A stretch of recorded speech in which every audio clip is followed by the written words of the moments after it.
त्याचं जर नियोजन नाही होत ना तर लॉक लावून द्यायला पाहिजे, सरले म्हणायला पाहिजे आम्ही ड्युटी नाही करत. स्टाफ वाढवासाठी 50 बेडचा प्रस्ताव दिलेला आहे ना मंत्रालय. अरे 50 बेडचं सोडा, 30 बेड मध्येच नाव 50 बेडचं कुठून करा. 700 वर तुम्ही कितीही कराल ते एकही स्टाफ वाढत नाही, कारण पगारच शासनाच्या याच्यात ऑनलाईन आहे ना, हाताचं पण झालं सगळं घुसवा एखाद्याले.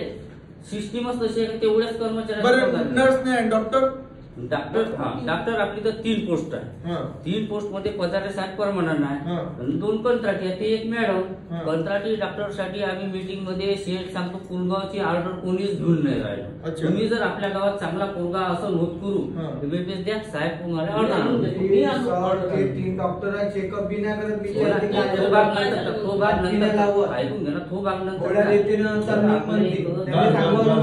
एखादा जर चांगला गावातला काम ऑर्डर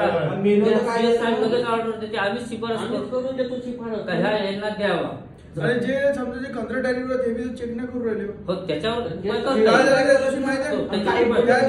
दारू पिऊ नाही म्हणते, नशा करू नाही म्हणते, तू करू का म्हणते कंप्लेंट. थांब रे, त्या दिवशी रात्री मी आलो, हे भाऊ आले होते, सिस्टर आणि डॉक्टर बसून होते, गर्दी नाही काहीच नाही.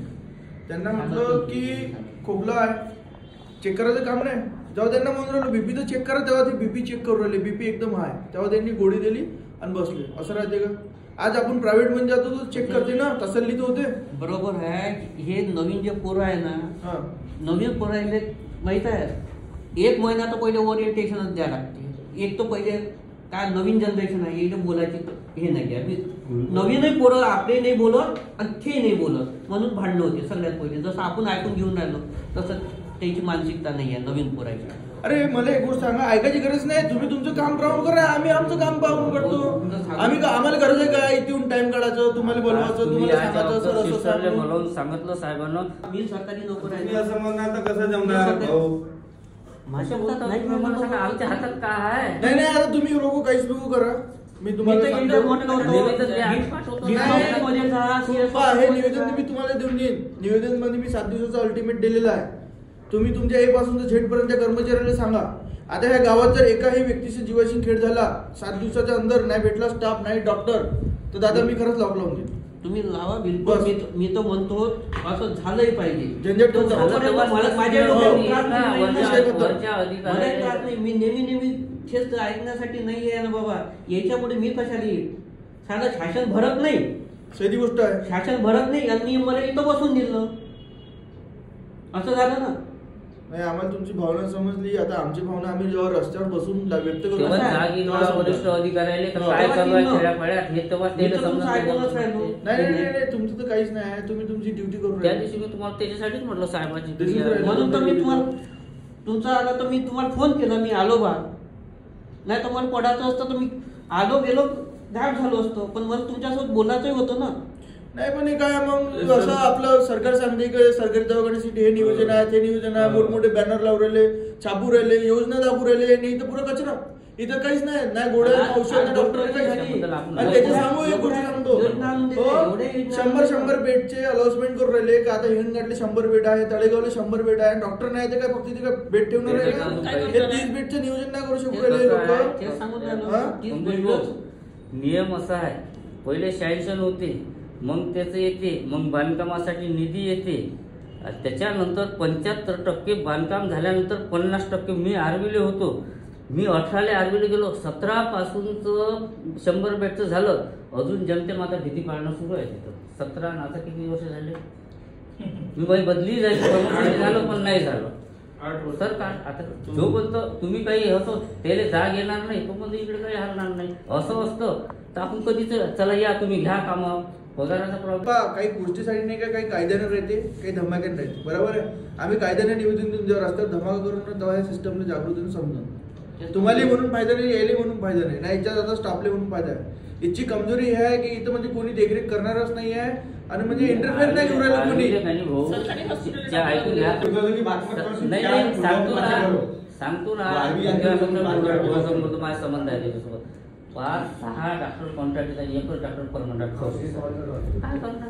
जाऊ द्या. आता जेवढी तहसीलचं सांगतो, जेवढी तहसीलमध्ये 3 आडेच आहे आणि एकच परमनंट डॉक्टर आहे, ते म्हणजे पदार साहेब असं पद आहे ना. देवडीत एकच परमनंट आहे ना, भिडीमध्ये एकच परमनंट आहे. मग याच्यावर चालू काय प्रोसेस मध्ये आहे, फक्त गाडी प्रोसेस मध्ये आणि काहीच नाही. आपला पुरगावच नाही. आता मी तहसीलच सांगून राहिलो, जेवढी तहसीलचं सरकारचं कसं आहे, ज्या ठिकाणी व्हॅकंट पोस्ट असेल त्या ठिकाणी कंत्राटीने पद भरा, कंत्राटीने चालू आहे. हे येते 2 महिने नाही तर सोडून जाते. हे गेले का अजून दुसरी नवीन भरतीच लावते. कंत्राटीला काही नाही, ऑर्डर घ्या 75,000 महिना फिक्स ठेवलं. मी माझं काम डायरेक्टर पण उद्या जर काही कमी जास्त झालं मी कशा नाही. मी तर दिलं साहेब 7 दिवस मध्ये 7 दिवस राहते. एक निवेदन देत नाही आणि दिलं ना त्याचा पाठपुरावा पूर्ण करतो. तेच म्हणून नाही निवेदन द्या बाबा. मी तुम्हाला म्हणतो ना, मला एक सांगा, तुमची इथं अडचण आहे बरोबर आहे. हे तुम्ही जोपर्यंत वरिष्ठांपर्यंत जाऊ देणार नाही, माझ्या हातात काही नाही. मी तुम्हाला नाही आलं लक्षात, तुमच्या हातात नाही, आमच्या जनतेच्या हातात आहे. काय करणार आम्हीच करतो. तर म्हणून म्हटलं की निवेदन आपण पहिले वर जाऊ देऊ, डीडी ऑफिसला जाऊ देऊ. ते जर त्याची दखल घेत असेल फार चांगलं. CSDT आपण मेलही भरून बाहेर का काही पाठवू. तुम्ही तर डीडी पर्यंत जाऊन पोहोचून आले होते. मी सगळ्यापर्यंत म्हणतो तुम्ही निवेदन तर द्या. 7 दिवसात मी डीडीला इथं बोलून घेतो ना. म्हणून तर निवेदन तुमचं लागलं ना बाबा. देतो मी निवेदन देतो ना. असं एक गोष्ट सांगू तुम्हाला, तुम्ही आता तहसीलची इकडली तिकडली गोष्ट सांगितली बरोबर आहे, पण हे पुलगाव, अगर ह्या पुलगाव मध्ये आतापर्यंत नाही का ठीक आहे बाबा होरेला डॉक्टर आहे करू राहिला इथपर्यंत आम्ही शांत होतो, पण आता शांत नाही राहत. कोणाच्या जीव नाही का अनमोल आणि किमती आहे. तुम्हाला सांगतो, आज नाही का एखाद्याच्या घरचे जीव जेवते तो सदम्यात राहते, त्याला माहित पडते त्याच्या घरची परिस्थिती आहे काय आहे म्हणून.